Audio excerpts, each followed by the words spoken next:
సమాజంలో మార్పు రాదు. అందుకే మీరు లైన్ లో ఉండండి. ఒకసారి చిరంజీవులు గారు కూడా ఉన్నారు, బీసీ ఇంటెలెక్చువల్స్ ఫోరం. చిరంజీవులు గారు, మీకున్న సమాచారం ఏంది? మీరు వాళ్ళ సెక్రటేరియట్ కూడా వెళ్లారు, ఏం జరుగుతోంది స్థానిక ఎన్నికలకు సంబంధించి? ఇప్పుడు ప్యానలిస్టులందరికీ కూడా నమస్కారం. భరత్ గారు, ఈ రోజు కేబినెట్ మీటింగ్ జరుగుతుంది. ఈ కేబినెట్ మీటింగ్ లో మరి స్థానిక సంస్థల ఎన్నికల గురించి ఒక నిర్ణయం తీసుకోబోతున్నట్టు కొంత లీకేజ్ కూడా వార్తలు వస్తూ ఉన్నాయి. బట్ ఓకే, మేము ఈ రోజు రాష్ట్ర ప్రభుత్వానికి చెప్పింది ఏంటంటే, కామారెడ్డి డిక్లరేషన్ లో మీరే చెప్పినారు 42% రిజర్వేషన్ మేము అధికారంలోకి వచ్చిన 6 నెలల లోపల కులగణన చేసి ఈ స్థానిక సంస్థల్లో రిజర్వేషన్లు బీసీలకు 42% పెంచుతాం, ఒక 25,000 మందికి కొత్తగా రాజకీయ ప్రాతినిధ్యం పెరుగుద్దని చెప్పినారు. సో మరి పెరుగుద్దని చెప్పిన మీరు కులగణన కూడా బీసీ సంఘాల ఒత్తిడి మేరకు మీరు చేసినారు. మీరేమి సొంతంగా మీకు చేయాలనేటువంటి ఆకాంక్షతో చేయలేదు. సరే, కులగణన చేసినారు. అసెంబ్లీలో మార్చిలో మీరు ఈ బిల్లులు 2 పెట్టినారు, విద్యా ఉద్యోగాలలో, అదే విధంగా స్థానిక సంస్థలు రిజర్వేషన్ చేశారు, కేంద్రానికి పంపినారు, సంతోషం. అదే విధంగా ఏప్రిల్ 2 రోజు అక్కడ ఢిల్లీలో జంతర్ మంతర్ ధర్నా జరిగింది. ఆ ధర్నాలో కూడా రాష్ట్ర ముఖ్యమంత్రి, మంత్రివర్గం కూడా చాలా మంది వచ్చినారు, సంతోషం. ఆ తర్వాత మీరు తీసుకున్నటువంటి యాక్షన్ ఏంటి? మేము ప్రశ్నించింది ఏంటంటే, మీరు అసెంబ్లీలో బిల్లు పెట్టినప్పుడు ఇక్కడ నుంచి అఖిల పక్షాన్ని ఢిల్లీకి తీసుకెళ్లి కేంద్రంలో ప్రధానమంత్రిని కలిసి వారిని ఒప్పించి మేము రిజర్వేషన్ ను సాకారం చేస్తామని చెప్పినారు. అట్లాంటి మీరు ఇవాళ మీరు సాకారం చేయకుండా మీరు మళ్ళీ ఎన్నికలకు పోవడం అంటే మీరు ఖచ్చితంగా బీసీలకు ద్రోహం చేసినట్టు, మరొకసారి మోసం చేసినట్టు అని మేము స్పష్టంగా కూడా చెప్పడం జరిగింది. ఎట్టి పరిస్థితుల్లో మీరు బీసీలకు 42% ఇవ్వకుండా మీరు మాత్రం ఎన్నికలకు వెళ్తే బీసీలు ఇప్పుడు ఊరుకునే పరిస్థితులు లేరని కూడా చెప్పడం జరిగింది. రెండవది ఏంటంటే, మేము కేంద్రాన్ని కూడా కోరుతున్నాం. ఎందుకంటే గత ప్రభుత్వం కూడా 2018లో పంచాయతీరాజ్ యాక్ట్ 2018 చేసినప్పుడు ఆ సెక్షన్ 9 లో బీసీలకు 34% రిజర్వేషన్ రాసినారు.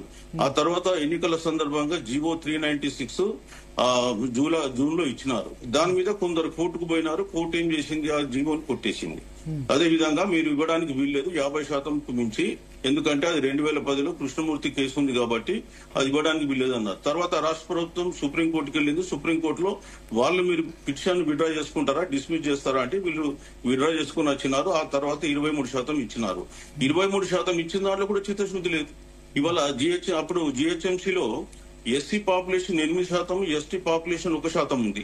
అంటే 9 పోతే 50 9 పోతే 41% బీసీలకు ఇచ్చే అవకాశం ఉండే, కానీ 33% ఇచ్చేసి మళ్ళీ వాళ్ళు ఎన్నికలకు జరిపారు. సో ఏ పొలిటికల్ పార్టీ కూడా మాకు బీసీలో ఉరగబెట్టింది ఏం లేదు. అదే విధంగా బీజేపీకి వద్దాం.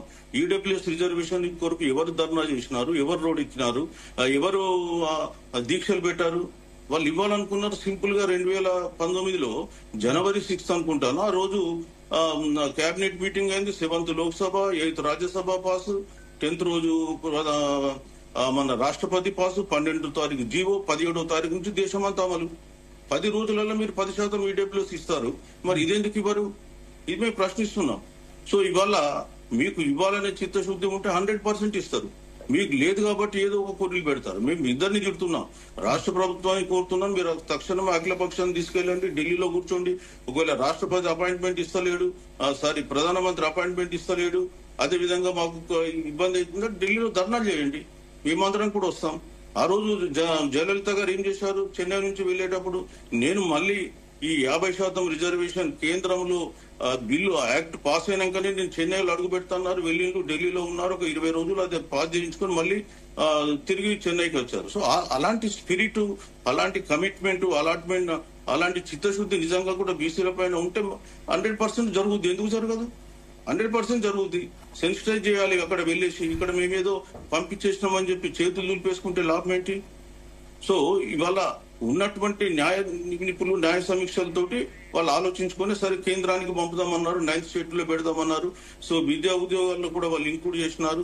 సో దాన్ని కూడా మేము ఆ రోజు స్వాగతించినాం. ఎందుకంటే మీరు 9th షెడ్యూల్లో పెట్టేయడానికి ప్రయత్నం చేస్తున్నారు, కోర్టుల నుంచి ప్రొటెక్షన్ చేయడానికి. సో ఈవెన్ 9th షెడ్యూల్లో పెట్టినా కానీ కొట్టేయచ్చు అని కొంత ఉంది. ఇప్పుడు మన లాస్ట్ టైం బీహార్ ఏం జరిగింది? కులగణన జరిగిన తర్వాత కూడా రిజర్వేషన్లు పెంచితే అక్కడ హైకోర్టు కొట్టేసింది. మళ్ళీ ఇప్పుడు సుప్రీంకోర్టుకు అప్పీల్ పోయినారు. సో ఇవాళ మనమేమంటున్నాం, అవన్నీ ఉదాహరణలు ఉన్నాయి కాబట్టి సరే రాష్ట్ర ప్రభుత్వాన్ని జీవో అంటే మేము అర్థం అంటలే, కానీ మీరు సేఫ్ పద్ధతిగా పోండి. మాకు కావాల్సింది అల్టిమేట్ గా ఏంటంటే 42% రిజర్వేషన్ మీరు ఇస్తామన్నారు. అది ఏ పద్ధతిలో ఇస్తారో ఇవ్వండి, అది మీ బాధ్యత మీ బాధ. అది మాకు సంబంధించిన బాధ కాదు. సో 42% ఇచ్చినాకనే ఎన్నికలకు ప్రధాన తప్పు ఎవరిది, రాష్ట్రందా కేంద్రందా? సో మేము అందరినీ తప్పు పడతామండి. ఎందుకంటే ఇందులో ఒక్కరు కాదు, అందరూ తప్పే. ఎందుకంటే గత ప్రభుత్వాలు, ఇక్కడ పాలించిన ప్రభుత్వాలు కూడా చేసిన తప్పులు మేము చెప్పగలం. మాకు అక్కడ ఎంబీసీ కార్పొరేషన్ కూడా ఏర్పాటు చేసి పోయినసారి వాళ్ళు 3,850 కోట్ల బడ్జెట్ అలకేట్ చేసి ఆ 36 కులాలకు ఇచ్చిన బడ్జెట్ ఎంత అంటే 19 కోట్లు 8 సంవత్సరాలలో. 2017లో వాళ్ళు స్టార్ట్ చేశారు. ఆ 19 కోట్లు దేనికి వస్తాయండి? వాళ్ళ క్యాంప్ ఆఫీసులు చాయలు బిస్కెట్లకు ఒక్క నెలలో 19 కోట్ల ఖర్చు వస్తాయి. సో వాళ్ళు అంత అధ్వానంగా తీసేశారు. 12 కార్పొరేషన్లకు ఎక్స్ట్రా చేశారు. మొత్తం కలిపి 6,350 కోట్ల బడ్జెట్ అలకేట్ చేసి ఖర్చు పెట్టింది ఎంత అంటే ఆ మాటకు అక్కడ ఆ రోజు 315 కోట్లు, అందులో నుంచి 120 కోట్లు కరెంటు బిల్లుల కింద వాపసు తీసుకున్నారు. మరి జనాభాలో 51% హిందూ బీసీలు మీ లెక్క ప్రకారమే, 51% సమగ్ర కుటుంబ సర్వే ప్రకారం. మరి అట్లాంటప్పుడు మీరెందుకు ఆ రోజు బీసీలను తొక్కిపెట్టినారు? సో అందుకే చెప్పేది ఏంటంటే బీసీలకు ఏ పార్టీలకు కూడా చిత్తశుద్ధి లేదు. ప్రతి ఒక్కరు వాళ్ళ ఓట్ బ్యాంక్ గా వాడుకున్నారు. అందుకే ఇవాళ బీసీ సంఘాలు కూడా అన్ని కూడా పోరుబాట పట్టినాయి. ఖచ్చితంగా ఈ బీసీ సంఘాలు ఇప్పుడు వీళ్ళు ఇవ్వకుండా పోయింది అనుకో, ఎవరు కార్యాచరణ ప్రణాళిక పాల్గొంటారు. ఎట్లా ఏముంటది కార్యాచరణ ప్రణాళిక? సరే ఇవన్నీ డిసైడ్ అయితే తర్వాత ఇప్పుడే ఎందుకు మనం చెప్పాల్సి ఉంటుంది. శ్రీనివాస్ గౌడ్ గారు, ఇప్పుడు మీ బీఆర్ఎస్ హయాంలో 23% ఇంప్లిమెంట్ అయినాయి. అంతకుముందన్నా కొంత ఎక్కువ ఉండే, బట్ 23% తోనే చేశారు. ఇప్పుడు మీరు 42% ఎట్లా